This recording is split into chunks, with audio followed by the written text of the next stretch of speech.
Beware of the Dog by John Angell James. From Christian Fellowship. Be completely humble and gentle. Be patient, bearing with one another in love.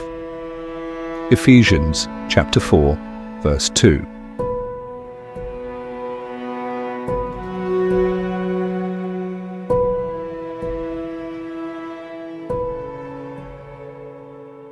There are some people whose feelings are like dry straw, kindled into a blaze in a moment by the least spark which has been purposely or accidentally thrown upon it.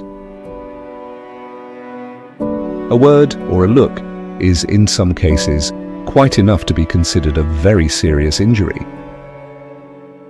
It is a common thing for such people to excuse themselves on the ground that their feelings are so delicate that they are offended by the least touch. This is a humiliating confession, for it is acknowledging that instead of being like the oak of the forest, which laughs at the tempest and is unmoved by the tread of the wild boar, they resemble the sensitive plant, a little squeamish shrub which trembles before the breeze and shrivels and contracts beneath the pressure of a tiny insect.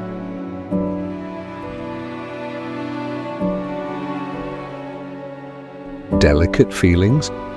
In plain English, this means that they are petulant, irritable, and peevish.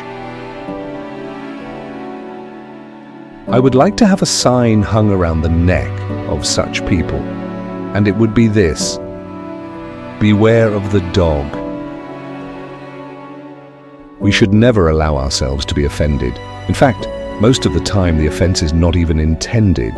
Had we but patience to wait, or humility to inquire, we would find that many hurtful things were done by mistake, which we are prone to attribute to intentional design. How often do we violate that love which thinks no evil and which imperatively demands of us to attribute a good motive to another's conduct until a bad motive is proved? Let us then deliberately determine that, by God's grace, we will not be easily offended. If such a resolution were generally made and kept, offences would cease. Let us first ascertain whether offence was intended before we allow the least emotion of anger to be indulged, and even then, when we have proved that the offence was committed on purpose, let us next ask ourselves whether it is necessary to notice it. What wise man will think it worthwhile when an insect has stung him to pursue it all day in order to punish the aggressor?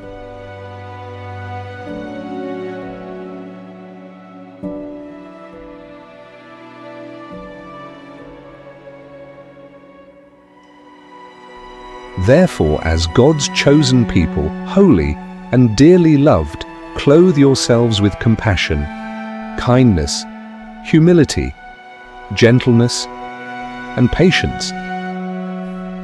Bear with each other and forgive whatever grievances you may have against one another. Forgive as the Lord forgave you, and over all these virtues put on love, which binds them all together in perfect unity. Colossians chapter 3, verses 12 through 14.